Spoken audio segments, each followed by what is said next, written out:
What is up, Bomb Squad? Welcome to the Burndown YouTube channel. As you can see behind me, we are locked and loaded. The Maliboom is ready to go to the doctor's office, but before we get started today, I want to share this with you. And first and foremost, I want to thank everybody who's already ordered one of these.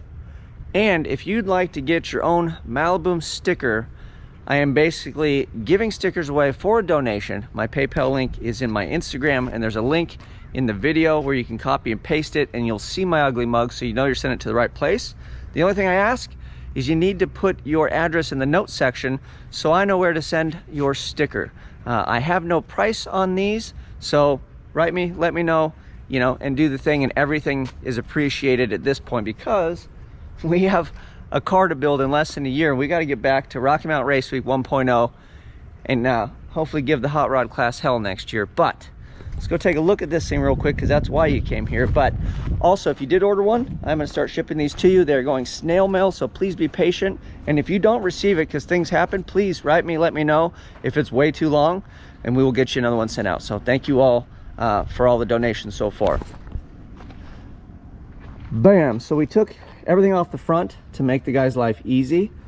And then I'm just going to instruct him, whatever you got to move or do, however you get your job done, you have at it, homie. That's verbatim what I'm gonna tell the gentleman. So big shout out to my buddy Gene for the universal stock parts to get it, you know, up and running. And then I don't know if I shared this with you guys, but there's the mid plate mount. So this is, I can't take it off. That's why I didn't. Yeah, this is where it hit and it broke the whole block and everything on this side. Maybe the starter, you know, twisted and everything hit. But yeah, man, it bada boom, bada bing right here. So what I'm hoping is probably past this, you know, somewhere down here, like at the firewall. From here, that direction, I'd like the car to be square. And then we will cut all this magic out, and we are going to put, hopefully, Fox body suspension. And I know it's painful. It hurts me to say it out loud. I mean, I'm just gonna be honest with you, but I felt like it was genius because I got the whole car pretty damn cheap, and it's all tubular suspension with the single adjustable strain struts. I can use all that for mock-up. If I feel like I want to get a better strut, I mean, I could possibly do that as well, but everything kind of came as a package deal. I got the car for $1,200, and then I should be able to kind of get rid of the carcass, and we'll go from there. But the reason I chose the Fox body, if you're wondering, is because they are so plentiful. They're not my cup of tea. I like to pick on them, and honestly, they are a fast car. They're great. Like, if you want a cheap race car, you go get one. But they are vanilla, and it's like, just like everybody says with LS swaps, well, the Fox body is right up there with the LS swap. And then an LS swap Fox body, let's just, come on now. Anyways, so we're gonna do that, and I chose it because parts are readily available. When I'm on the road, I'll be able to get wheel bearings, brake pads, all that stuff, because Fox bodies are, you know, plentiful. This seems decent. It looks like we ripped the door skin a little bit. She wiggles, but I think I should be able to beat this back. So we'll just skin this. This will get a full quarter, right? We'll get a Chinesium bumper. I'd like to find an OG one. If you know anybody that has an OG bumper, because this is more stout, and this probably saved majority of this quarter, really, and it didn't get into the tire and wheel and all that other stuff. Well, technically it did on this side. I'm sorry, I forgot. That was all busted out and flat. So I don't know how much it did save or didn't, but yeah, let me know on that. But I can get a Chinesium one, and then like this guy, we're just gonna straighten it back out. This stuff all survives, so we're good. Same thing, trunk, boop. We'll just get her to fit, sticker back down. And then I noticed today loading this, you probably can't see it on video, but there's a crease here, right in the sheet steel. Like, I don't think you guys can see that on video, but it comes out a little extra, and that's because that rear section got pushed over. So I'm hoping when they kind of back, this kind of goes But in all reality, even if it doesn't, we'll just paint that out of it, right? We'll just, and who cares? We got some battle scars.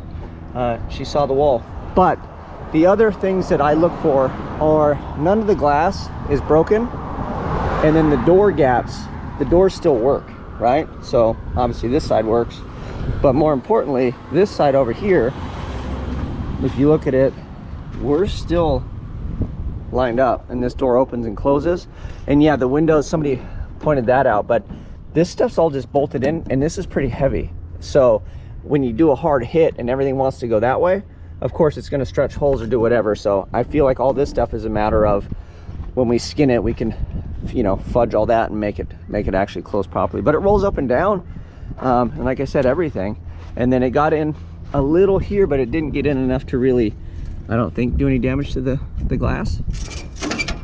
Hopefully this stays on. I don't want to lose my window trim.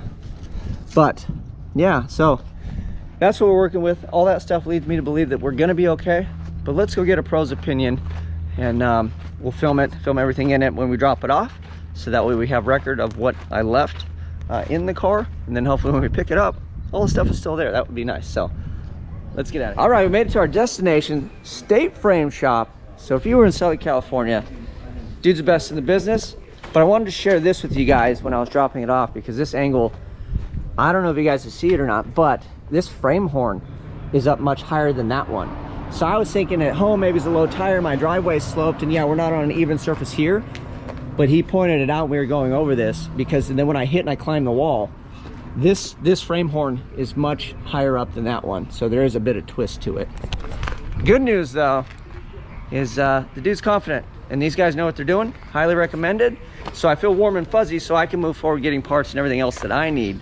So let me turn around, drop this thing off, and get everything filled out, and then we will head on home, and they'll give you the rest of the plan of what we're gonna get done on this thing. So hopefully we get it back in action soon. All right, Bomb Squad, we're headed home from the frame shop. The guy came highly recommended from a buddy of mine that I met over at KP's. He is also a car builder by trade, and he said he takes all of his stuff there. The guy always treats him right, does a hell of a job. And when you look him up on like reviews on the old interwebs where people are just not friendly, he had like 5 stars. Everybody loves the guy. And just by meeting the guy, the feeling that I got was he treated me how I treat others when I do work for them. I under promise and I over deliver. I always do my best, but I never promise the world. So that way your expectations meet reality, because it's hard. When you're doing a trade or you're doing stuff, you don't want to over promise and then come up short. It's easier to just hum and haw a little bit, not get backed into a corner, and then you do the best job you can and they go, damn, that's pretty good. So I got that feeling from him, so I'm good to go. And then I'm just waiting. He said he's gonna throw it on the rack, he'll get some measurements, and then he's basically gonna give me a ballpark of what it would take, and then let me know 100% that he can get the thing squared up. And I was more than happy with that. So we are chomping at the bit. As soon as I get that phone call, the plan moving forward is to, I think, probably do sheet metal.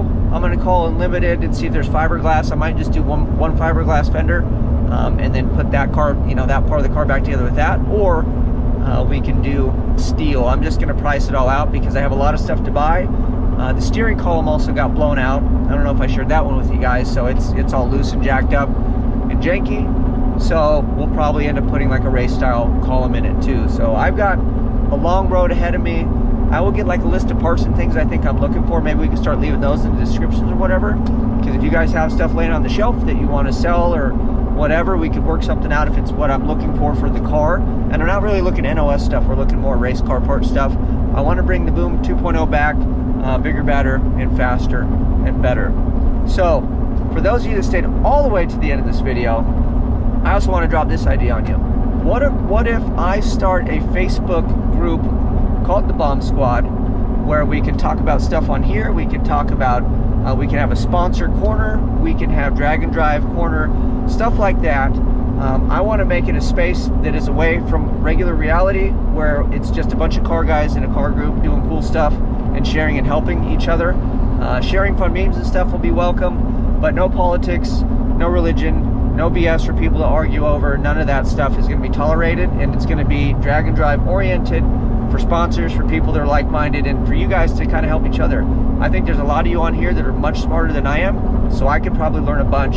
And the reason I would like to start the group is because you guys overwhelmed me in the comment section with all the bombs and booms, and I appreciate it. And don't stop, but I realize that very quickly it's going to get to a point to where I can't personally answer every single message or put thumbs up or any of that stuff, and it might seem easy, but I'm still trying to chew through all the comments that you guys left over drag week or race week, and I really appreciate it.